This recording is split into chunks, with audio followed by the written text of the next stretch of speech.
ଚାରି ପୂରଣ କରିବା। ତେବେ ଚାଲ ଆମ ଚାଟଶାଳୀ। ସାଙ୍ଗମାନେ, ପ୍ରଥମ ଶ୍ରେଣୀ ଗଣିତ କାର୍ଯ୍ୟପୁସ୍ତିକାର ପୃଷ୍ଠା ସଂଖ୍ୟା 4କୁ ଆସ। କାର୍ଯ୍ୟଫର୍ଦ 4 ମୋଟା ଓ ପତଳାକୁ ଚିହ୍ନିବେ। ତଳକୁ ଆସ ସାଙ୍ଗମାନେ। କଣ ପ୍ରଶ୍ନ ପଚରା ଯାଇଛି?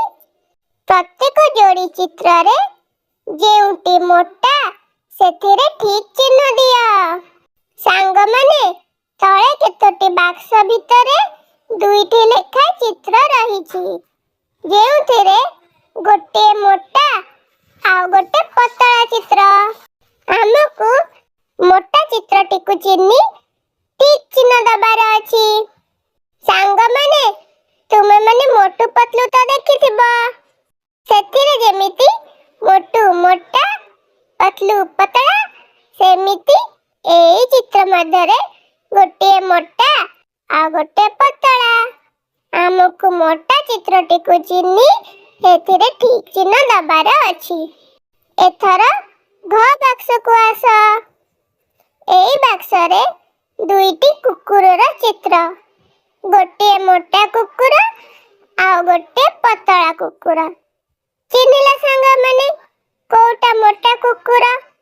ହଁ ସାଙ୍ଗମାନେ, ପ୍ରଥମ ଚିତ୍ରଟା ମୋଟା କୁକୁର।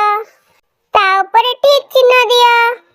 ଏଥର ଉଁ ବାକ୍ସକୁ ଆସ। ଏହି ବାକ୍ସ ଭିତରେ ଗୋଟିଏ ମୋଟା ଝାଡୁ ଆଉ ଗୋଟେ ପତଳା ଝାଡୁର ଚିତ୍ର ରହିଛି। ଦେଖିଲ ସାଙ୍ଗମାନେ, କୋଉଟା ପତଳା ଝାଡୁ? ହଁ ସାଙ୍ଗମାନେ, ଏପଟଟା ପତଳା ଝାଡୁ। ଆମକୁ ମୋଟା ଝାଡୁରେ ଠିକ୍ ଚିହ୍ନ ଦବାର ଅଛି।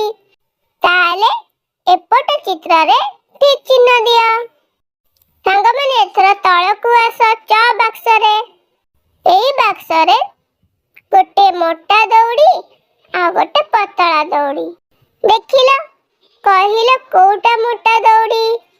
ହଁ ସାଙ୍ଗମାନେ, ଏପଟଟା ମୋଟା ଦଉଡ଼ି। ତା ଉପରେ ଠିକ୍ ଚିହ୍ନ ଦିଅ। ଏଥର ଛ ବାକ୍ସକୁ ଆସ। ଏହି ବାକ୍ସରେ 2ଟି ବହିର ଚିତ୍ର ରହିଛି। ଗୋଟିଏ ମୋଟା ବହି ଆଉ ଗୋଟେ ପତଳା ବହି। ମୋଟା ବହିରେ ଠିକ୍ ଚିହ୍ନ ଦବା। ଦେଖିଲ କୋଉଟା ମୋଟା ଆଉ କୋଉଟା ପତଳା? ଏପଟଟା ମୋଟା, ତା ଉପରେ ଠିକ୍ ଚିହ୍ନ ଦିଅ। ଏଥର ଜ ବାକ୍ସକୁ ଆସ। ଏହି ବାକ୍ସରେ ଗୋଟେ ମୋଟା ଲୋକ ଆଉ ଗୋଟେ ପତଳା ଲୋକର ଚିତ୍ର ରହିଛି। କୋଉ ଚିତ୍ରଟା ମୋଟା ଲୋକର? ହଁ ସାଙ୍ଗମାନେ, ପ୍ରଥମ ଚିତ୍ରଟା ମୋଟା ଲୋକର। ତା ଉପରେ ଠିକ୍ ଚିହ୍ନ ଦିଅ। ଝ ବାକ୍ସକୁ ଆସ। ଚିହ୍ନିଲ ସାଙ୍ଗମାନେ, ଏଇ ଚିତ୍ର ଦିଟା କାହାର? ହଁ ସାଙ୍ଗମାନେ, ଏହି ଚିତ୍ର ସହିତ ଆମେମାନେ ଭଲ ଭାବରେ ପରିଚିତ। ଗୋଟିଏ ମୋଟୁର ଚିତ୍ର ଆଉ ଗୋଟେ ପତଲୁର ଚିତ୍ର। ତାହେଲେ ସେମାନଙ୍କ ଭିତରେ ମୋଟା କିଏ? ହଁ ସାଙ୍ଗମାନେ, ମୋଟୁ ହେଲା ମୋଟା। ତା ଉପରେ ଠିକ୍ ଚିହ୍ନ ଦିଅ। ସାଙ୍ଗମାନେ, ମୋ ପରି ସବୁ ବାକ୍ସରେ ଠିକ୍ ଚିହ୍ନ ଦେଇଦିଅ। ହଁ ସାଙ୍ଗମାନେ। ସାଙ୍ଗମାନେ, ପ୍ରଥମ ଶ୍ରେଣୀ ଗଣିତ କାର୍ଯ୍ୟପୁସ୍ତିକାର କାର୍ଯ୍ୟଫର୍ଦ 4 ଏଇଠି ସରିଲା। ବିଷୟଟିକୁ ଭଲ ଭାବରେ ବୁଝିବାକୁ ହେଲେ ଭିଡିଓଟିକୁ ବାରମ୍ବାର ଦେଖିନିଅ।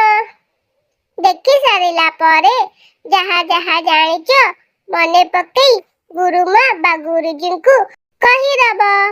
ଏଇଠି ରହୁଛି। ଆଉ ଗୋଟିଏ ଭିଡିଓ ନେଇ ଜଲ୍ଦି ଆସିବି ବୋଲି କଥା ଦଉଛି।